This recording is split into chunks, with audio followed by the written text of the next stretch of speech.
Video topic: how we can make the cost of living affordable. What if the cost of living isn't rising because the world is becoming poorer, but because the system is becoming more extractive? Housing costs soar, groceries inflate, tuition metastasizes, yet productivity continues to rise. Technology advances, efficiency improves, so why does survival feel more expensive than ever? This is not a mystery of nature, it's a matter of design. And today, we're going to dissect how we can make the cost of living not temporarily manageable, but structurally affordable. We are told inflation is natural. We are told housing shortages are inevitable. We are told debt is just a part of adulthood.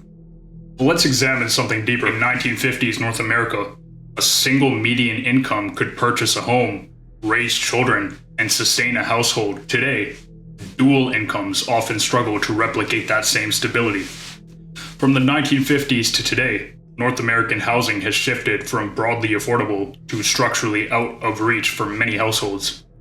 In the mid-20th century, typical homes in the US and Canada cost roughly 2 to 3 times the median household income, with mortgage payments taking a manageable slice of paychecks. Today, national price-to-income ratios are closer to 5 to 6 times income, and far higher in coastal superstar cities, while Canada stands out among rich countries for one of the steepest affordability declines on OECD metrics.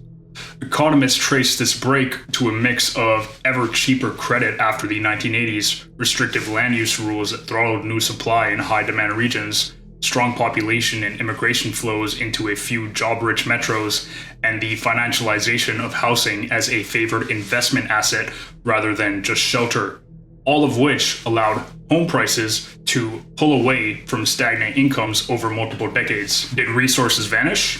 Did land evaporate? Did humanity forget how to build? No.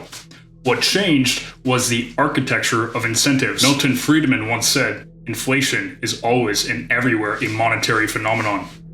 While debated, the principle is instructive. Prices do not rise in a vacuum. They respond to policy, liquidity, and structural design. The cost of living crisis is not purely natural scarcity. It is a systematic inflation layered onto essential goods.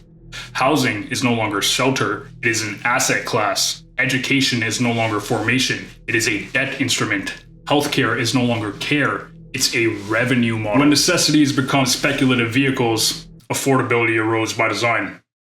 Capital seeks yield. Assets must appreciate. Returns must compound.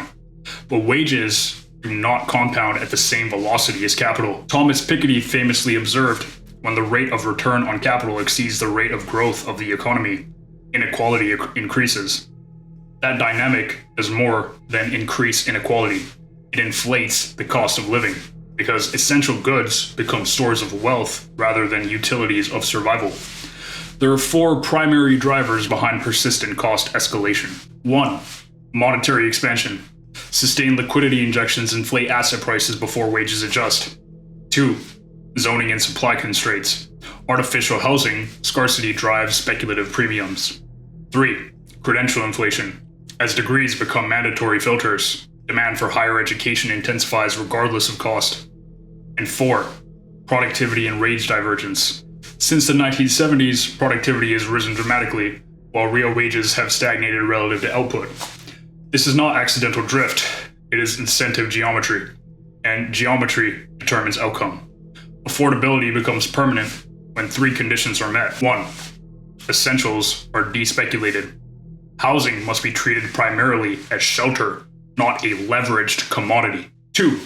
Productivity gains flow to labor.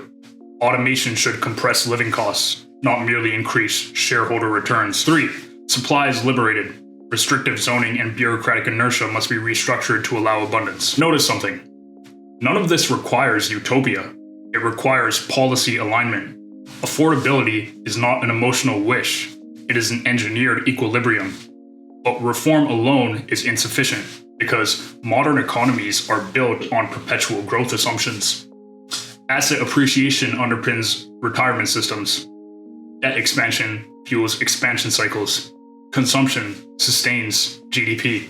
So long as survival necessities double as investment vehicles, upwards price pressure remains embedded. This is where redesign enters. Imagine an economy where housing appreciates modestly but is primarily functional. Automation dividends reduce work hours instead of eliminating wages. Infrastructure is treated as a public abundance rather than a private extraction. Prices do not rise in a vacuum. They respond to policy, liquidity, and structural redesign. Quantitative easing is basically central banks creating reserves to buy long-term bonds and other assets, which pushes down long-term interest rates and floods the financial system with liquidity. When safe yields are suppressed, investors rebalance into riskier assets like equities, corporate bonds, and real estate. So those asset prices rise faster than wages and the prices of everyday consumer goods. Studies by the IMF, BIS, and academic economists find that QE reliably boosts financial asset valuations and lowers borrowing costs, helping output and employment, but its direct gains are among concentrated households that already own stocks, bonds, and property. Research for the Euro area and US shows this asset price channel modestly raises wealth inequality, even when QE reduces income inequality a bit by cutting unemployment. In other words, sustained monetary expansion props up markets first and trickles into wages only indirectly and slowly. So over time, you get a world where financial assets sprint ahead while paychecks and consumer prices jog behind. Buckminster Fuller once stated, "We should be able to do away with the notion that everybody has to earn a living." He was not advocating idleness. He was questioning why technological abundance does not reduce existential precarity. The question remains unresolved. The barrier is not resources, it is incentives. Systems optimize for what they reward. If we reward speculation, speculation dominates. If we reward utility, utility flourishes.